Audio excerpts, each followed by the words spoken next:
Hi friends, ఈరోజు మనం పుదీనా చికెన్ పలావ్ తీసుకుందాం. ఆయిల్ వేయాలి, బిర్యానీ సామాన్ వేయాలి, తర్వాత పుదీనా మిక్స్ చేసుకోవాలి, మిక్సీ పెట్టాలి, పేస్ట్ చేసుకోవాలి, పక్కన పెట్టుకోవాలి. ఆయిల్లో అల్లం వెల్లుల్లిపాయ వేసుకొని ఫ్రై చేయాలి. ఇలా తిప్పాలి. ఫ్రై అయిపోయాక పుదీనా పేస్ట్ వేసుకోవాలి. బాగా ఫ్రై చేయాలి. పచ్చి స్మెల్ పోయే వరకు ఫ్రై చేయాలి.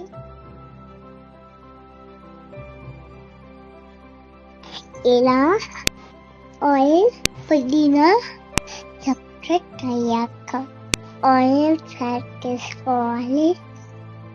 మా మమ్మీ మర్చిపోయింది, ఇప్పుడు యాడ్ చేసింది. మీరు ముందైనా యాడ్ చేసుకోవచ్చు ఫ్రెండ్స్. ఇప్పుడు ఫ్రై అయ్యాక చికెన్ని యాడ్ చేసుకొని బాగా మిక్స్ చేయాలి. ఆ గ్రీన్ పేస్ట్ చికెన్ కి బాగా పట్టే వరకు మిక్స్ చేస్తూనే ఉండాలి. చూడండి మమ్మీ ఎలా మిక్స్ చేస్తుందో, ఇక్కడ అలాగే చేయండి. ఇప్పుడు కొంచెం సాల్ట్, కొంచెం పసుపు చేసుకుని ఉడిపెట్టుకోవాలి. ఇలా చూడండి, దగ్గర అయ్యాక ఆయిల్ ఇలాగా పైకి రావాలి. ఆయిల్ చికెన్ సపరేట్ అవ్వాలి.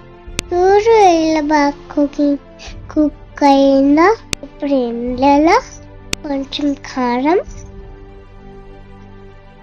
కొంచెం చికెన్ మసాలా వేసుకొని బాగా కలపాలి. మీకు ఎంత కావాలంటే అంతే వేసుకోండి. ఇప్పుడు మమ్మీ మిక్స్ చేస్తుంది కదా, అలానే మిక్స్ చేసుకోవాలి. ఇప్పుడు మూత పెట్టాలి. చికెన్ దగ్గర అయిపోయాక నానబెట్టిన బాస్మతి రైస్ వేసి బాగా మిక్స్ చేసుకోవాలి. చూసాక చేసుకోవాలి. ఇప్పుడు ఒక గ్లాస్ రైస్ కి 1.5 వాటర్ వేసుకొని బాగా కలపాలి. బియ్యం నానబెట్టిన బట్టి వాటర్ వేసి